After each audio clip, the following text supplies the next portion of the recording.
When a medieval death occurred in England, an official appointed by the Crown and known as the Coroner was responsible for finding out what happened. By the 13th century, there were 4 coroners in every county. Each one of them had a deputy who would sometimes hold an inquest. Their duties extended to the range of criminal matters, not just a violent or sudden death. But if that was thought to be the case, then the coroner and the sheriff would swear in a jury of local men to investigate how the victim had died. These investigations were chronicled in the Coroners Rolls. For the medievals, carrying weapons was part of daily life. Male honour had to be safeguarded at all costs, and arguments could very quickly get out of hand. Many of these records from the Coroners Rolls in London during the late 13th and 14th centuries have survived. Let's go back in time and have a look at some of the cases from the capital of the Kingdom of England, which the cleric William Fitz describes as, quote, "one of the most renowned cities, possessing above others abundant wealth, extensive commerce, great grandeur, and significance." Nowadays, it just has incredibly overpriced rent and my friend Hammond. Hey Hammond. Welcome to Medieval Madness.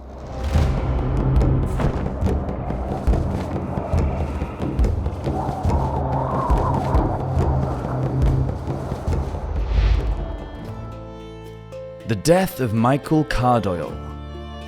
On the Friday after 30th of November, which was the feast of St. Andrew, word came to the coroner and the sheriffs that a man named Michael Cardoyl lay dead at his home in the ward of Thomas Romaine. The death was thought to be suspicious, so Thomas ordered 3 good men from the nearest wards to go with him and investigate. Witnesses said that on the hour of Vespers, on the Thursday before, a man named Master John de Elmenham and his brother Robert were standing at the door of St. Peter de Wodestraat's church near the New Cross in Chep. The now deceased Michael was sitting in a booth at the goldsmithery, and when he saw John and Robert, he got up and went to sit at the booth of John Dishere instead. Because there was a bad feeling between Michael and the 2 brothers, an argument broke out. Then Robert pulled out an Irish knife and stabbed Michael in the left breast, making a 1-inch wide wound. Michael held on until midnight, but then he died. After committing the crime, Robert immediately took refuge in the Church of St. Mary Magdalene de Melkstreet. He was still holding the knife as he made his way there. John also drew a knife called a misericord and ran all the way to the church with his brother to protect him. He then entered his home nearby and escaped by climbing up a gutter to the Church of All Hallows de Honelane. Both men refused to give themselves up. The belongings of Master John and Robert de Elmenham were valued at 65 shillings and were confiscated by Sheriff Richard de Camps. Later, Robert applied for the King's Charter of Peace to protest his innocence. During the Middle Ages, once a fugitive entered a church, the right of sanctuary remained sacred, and you could not be arrested. Local officials would often plan for a church to be watched in case a suspect tried to leave. Once there, the accused might be able to arrange some sort of deal for their freedom, like Robert de Elmenham. Usually though, a fugitive would go from their 40-day sanctuary straight into permanent exile. This banishment might be from the city, the region, or even the country. Another case of claiming sanctuary occurred when a man named William Brockeshevd ran into the church of St. Swithin de Candlewick. It was in December on the Sunday before the feast of St. Nicholas. William confessed to the murder of his wife Annabel. He refused to surrender and later absconded. His possessions were valued at 2 shillings and were confiscated by Sheriff Luke de Havering. The Two Christians. On Monday the 1st of November, which was All Saints' Day in the year 1300, the coroner and the sheriffs were informed that Christina Morrell was dead, and her death was not rightful. She died at the home of her husband, William the Tailor, which he rented from Thomas Romaine in the parish of St. Mary de Alder Mary Church. The coroner and sheriffs took good men with them to carefully examine how the death had occurred. On the Friday before, at dusk, 2 men, one named Raymond Bernard and the other Peter de Artois, were walking past William's house when Raymond entered without invitation and found William in the private quarters of his home.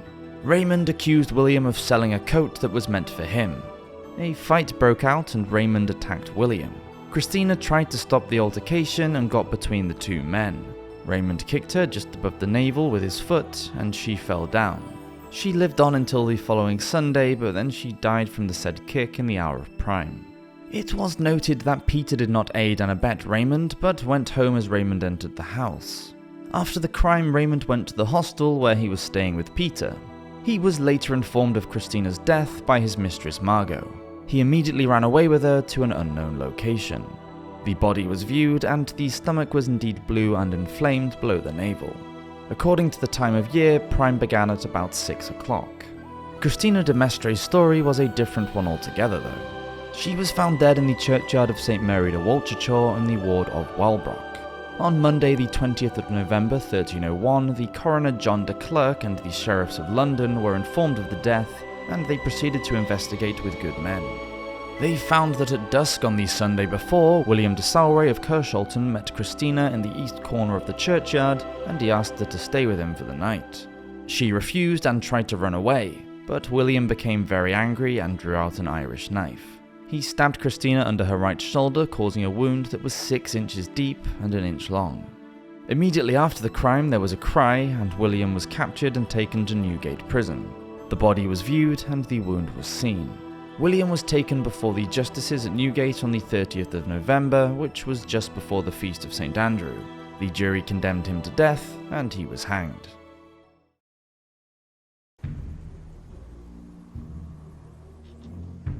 Another woman died in much stranger circumstances. On the 25th of December, being the eve of the Nativity, 1300, the coroner and sheriffs were told that Joanna de Shering of Canterbury had drowned somewhere between the Tower of London and the Hospital of St Catherine in the ward of Portsoken.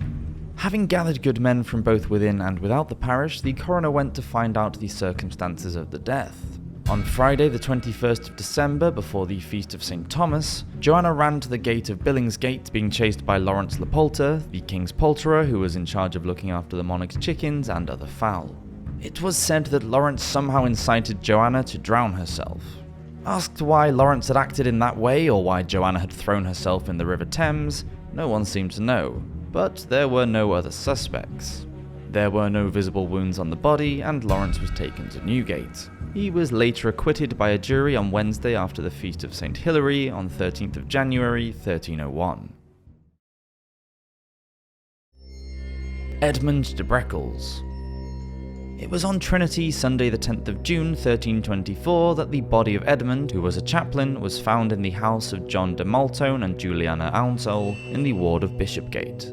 On inquiry, the coroner found that on the Saturday prior, Edmund was laying with his concubine Juliana in the solar of his house. It was after the hour of curfew when John de Maltone deliberately and with, quote, malice afterthought, stabbed Edmund in the belly and killed him instantly. Once he was dead, Juliana ran away with John to the church of St Helens in Bishopgate to claim the right of sanctuary. Inside, John confessed himself to be, quote, a felon of the Lord, the King, in front of the coroner and the sheriffs. Juliana also confessed to being an accomplice. Their possessions were confiscated, which comprised of, among other things, blankets, carpets and clothes, a trunk of small things worth 12 pence, an ear cushion worth 6 pence, a parcel of woolen thread worth 2 pence, and 2 brass pots worth 4 shillings. Although the chattels were worth 32 shillings, for which Sheriff Adam de Salisbury would answer. Later, on Wednesday the 13th of June, John came out of the church and stood in St Helens churchyard. He confessed his sin to the coroner and the Sheriff of London and agreed to leave England right away. He was given 4 days to reach the port of Dover and then leave by ship on the first tide. Juliana was also sentenced to abjure the realm. She stayed in the church for another month until the 20th of July. She also chose to leave from the port of Dover. The culprits would have both been accompanied to the ship, and if either of them were ever to return to England and were caught, they would be arrested for their crime. A conspiracy. The Saturday after the feast of St. Philip and St. James 1337, being the 1st of May, the coroner and his men were called to a suspicious death of a chaplain named John de Ford. His body had been found in the High Street opposite the Church of St. Michael in the parish of Farndone within. During their inquiries, they found out that an argument had broken out between the chaplain and a woman named Ella, who was the wife of Sir Robert Fills Payne. Later, Ella had persuaded her brother Hugh Lovell, her servants Hugh de Colne and John Lestrong, another chaplain named Hassolf Neville, and a John de Tyndale to kill the chaplain John de Ford on her behalf.